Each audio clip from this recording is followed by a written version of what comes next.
It's not unusual to find Antonio Valvano on the gridiron.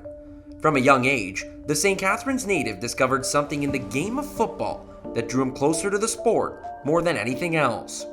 Whether it was passion or a love for competition, there's no question that Valvano found his calling early. As a kid growing up, in the hallway of my house, I would have my little football, and I would throw it to myself, and I would call out my favorite players' names. I would say like Tom Brady to Randy Moss for the touchdown, all the way up the hallway, and then I would go back pretending I was the other team playing against them. So that's kind of how it all sort of started for me. It was simple. Valvano and football were the perfect match. As for inspiration, he didn't need to look further than his father Vince when it came to hitting hard and working harder. I never got to watch him play, unfortunately, but seeing all his jerseys and accolades around the house, the awards he's won, and flipping through some of the game day programs and seeing all the tackles he makes, just seeing his name on the sheet, on the paper, you know what I mean? It was kind of an inspiration. As a kid, Valvano played many sports. In particular, he showed an interest in hockey, but his father recalls the day that he decided it wasn't for him. He came home one day, he said he wanted to play hockey, and we did that, and we put him in this program where he had no business being there. And I remember leaving work to go see him, and I walk in the change room, and he says, he looks at me, he goes, "Dad." And I just looked at him, I go, "It's okay, you're gonna do great." And then as things progressed, he did great in every sport. It wasn't until his high school days at St. Francis when Valvano got his shot to try his skill on the field. En route to leading the Phoenix to 2 city championships, the quick-footed big man realized his potential and believed his football dream could now become a reality. And that's when the phones started to ring. I was first contacted by Guelph and McMaster after one of our night games at St. Francis. And they told me that they would contact me within a month. They would keep tabs on me throughout the rest of my season, and I should be hearing from them in about a month with their decision, if they were interested in me or if they weren't. But to the seniors' surprise, talks fell through with both university programs. So I was basically sitting there like, damn, it's not really looking good for me, and I just got stiffed by 2 schools. So, what do I do from here? Just as Valvano thought his football career might end before it began, one unlikely suitor came knocking. Western University, a perennial powerhouse. So I put a little bit of tape together with whatever St. Francis was able to scavenge up, and I sent it into Western, and within a couple weeks after that, they wanted us to come meet Coach Bertoya and G-Marsh. So we went on to do that, and next thing you know, a couple weeks after that, I was signing the papers to commit. For the Mustangs coaching staff, it was an easy decision to recruit the St. Catharines football star. Canadian football legend and Western head coach Greg Marshall, or as Valvano calls him, G-Marsh, noticed something in his potential recruit that caught his attention. I could see what he had as far as personality, and that makes up for a lot. He's a leader on a team, and I saw that kind of relentless spirit. The talent was there, but the transition to play university football would be a significant one. It meant that sacrifices would have to be made on and off the field. It also meant support from his family, something Antonio's mother, Maria, was ready to offer to help her son reach his goal.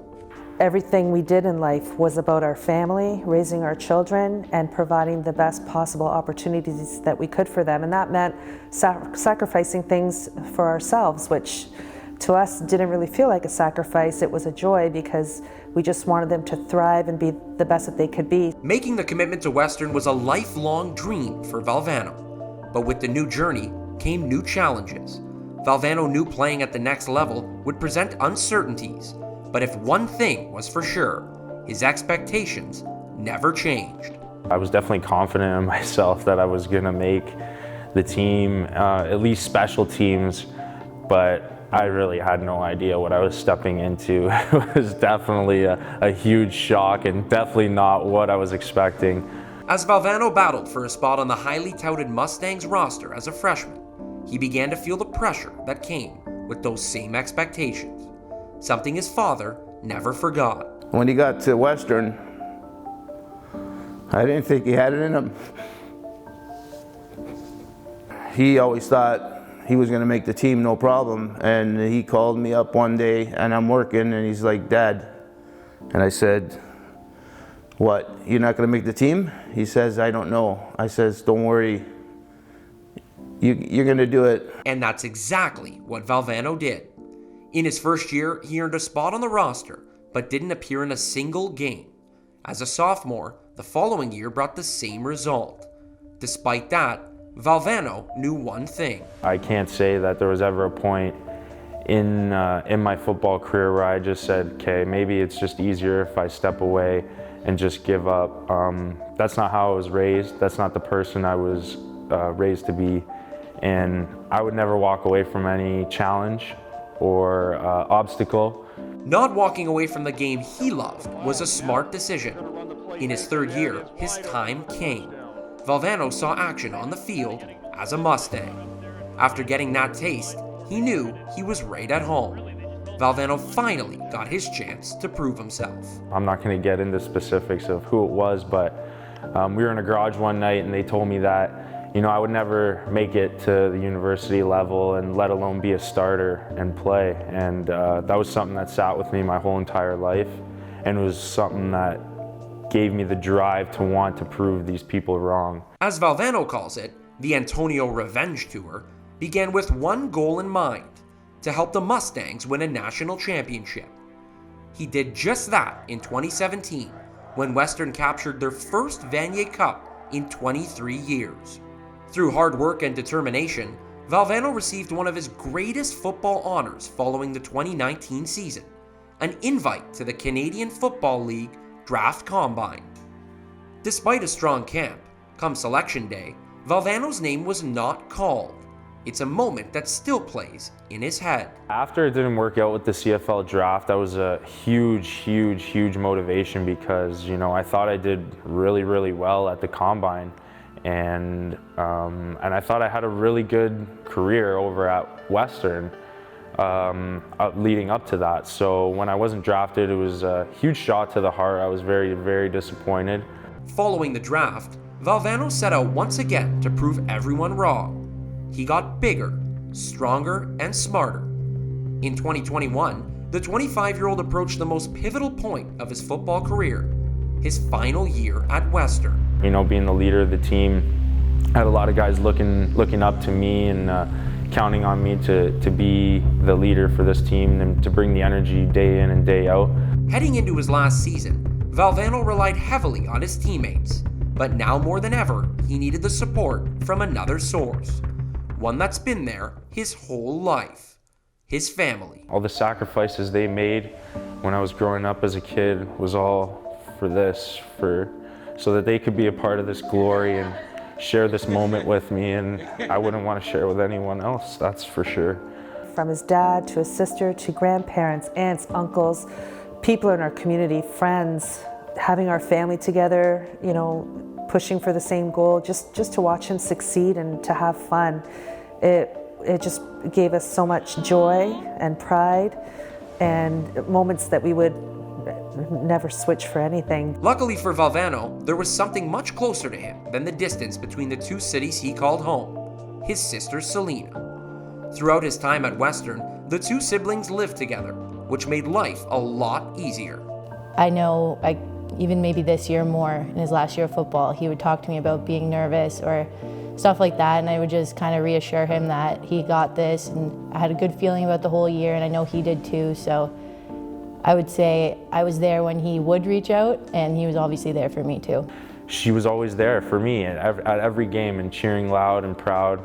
And you know, that's something that I hope I can find a way to give back to her later on in life, because I couldn't have done it without her just as much as anyone else. With the constant reassurance that his family was there for him, Valvano headed into the season with more confidence than ever. The season went almost as scripted: 9 wins, a Yates Cup, and another chance to hoist the Vanier Cup. Traveling to Quebec City for the final game of his Mustang career, Valvano was determined to leave nothing on the table. The day before the Canadian University final, he got a visit at practice from one of his biggest fans. The day before the game, we showed up around 2 o'clock to pick up our tickets, and I saw the Western team was having a practice, and I ran out of the truck and I ran down the field, and my son was there in the end zone talking to his coach, and he was facing the other way, and I was walking up behind him, and he turns around and he said, "Dad," and then we just hugged each other. And he said, "My final game." I said, "It's okay, it's all good." The following day, Valvano was ready to compete. The Mustangs fought hard against the University of Saskatchewan Huskies, capturing a 27-21 victory. The second Vanier Cup of Valvano's career, a moment that he'd call one of his finest. My greatest football accomplishment would definitely be becoming a two-time champion in my last season of football. The first being 2017, obviously very special, and then this year, 2021, which was super, super special as well. Valvano's final victory cemented him as one of the most decorated athletes ever to don the purple and white, a three-time Yates Cup champion and a two-time Vanier Cup champion. In reflecting upon his success on the field, Valvano and his family are certain about one thing: it would not have been possible without the influence and support of one man, his coach, Greg Marshall. He definitely took on a father figure role for me because, you know, London's 2 hours away, not the farthest, but I'm away from my family. And he definitely took me under his arm, and you know, he definitely looked over me and watched over me throughout my whole career, and I love him. I love him to death. Greg Marshall has helped mold Antonio into the man he is today. You know, we have strong family values, and just knowing that Greg Marshall was there, you know, teaching him, making him understand, leading him, it just helped him become who he is today. He's an incredible young man, and I'm just so very proud of him. As for Marshall, going forward without the savvy veteran fullback will be tough. The two formed a bond that he'll never replicate. I will always remember Antonio and that big smile and him running over to me, you know, after the game, or coming to me before the game and saying, "Coach, we got this, don't worry." You know, I know that, you know, I taught him some things about football, but he taught me some things about, you know, how to be positive and the impact that you can have on people. And you're never, as a coach, you're never too old to learn. It's no secret that Valvano will be celebrated into the future by his Mustang football family. But there's one special tradition that his family will always remember: the post-game cookouts. You know, they're out there smiling, having a good time, and it's something that me and my family have created. You know what I mean? It's something that they take real pride in, and hearing people throughout the week saying, "Hey, you're going to the Valvano tailgate this weekend, you're going to the Valvano tailgate this weekend," it was really something that I thought I held special in my heart and meant a lot to me. Our tailgates with more parents coming out, you know, and just talking and getting to know one another. We've met so many incredible young men who feel like my boys, you know, they're welcome in my home at any time. They were like brothers to Antonio, and all the incredible families that we met along the way. I'm gonna miss all of them. For Valvano, Western University changed his life as an athlete, a student, and a young man. He constantly reflects upon his time as a Mustang. It's an experience that he would never trade. Western has made me into the man that I am today, and I can't thank them enough for that. You know, I went in as just a young boy, you know, looking for an education and thinking he knew how to play football, and now we're here 8 years later, and all the life lessons that I've learned along the way are lessons I'm gonna have with me the rest of my life. With one chapter of his career closing, Valvano was uncertain of what lay ahead in his football journey.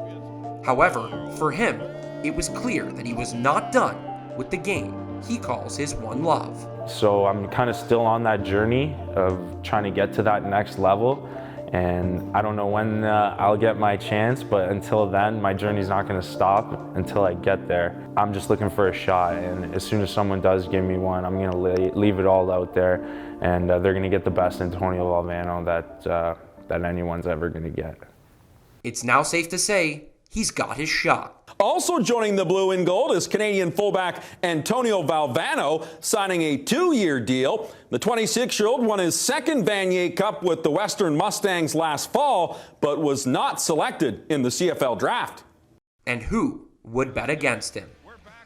From Toronto, Matt Bonomi, MB Sports Media.